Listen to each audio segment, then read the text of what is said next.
गुरु एवं शिष्यर संपर्क गोटे जन्मर नुहे, जन्म जन्मांतरर।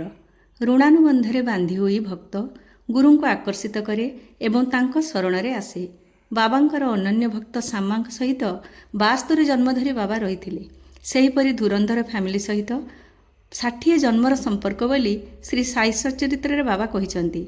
सद्गुरु त्रिकालदर्शी, भक्तर अंतरसाक्षी सी, भक्तर समस्त कर्म उपरे सजाग प्रहरी सदृश्य से नजर रखिथांती।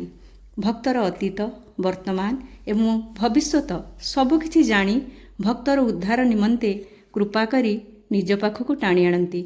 सेतिपई पूज्य गुरुजी लिखिछंती, द्रष्टा जन्म जन्मांतरर प्रहरी तुमे उजागर, बांधी होई ऋण कारणे शिष्य आसे तम शरणे।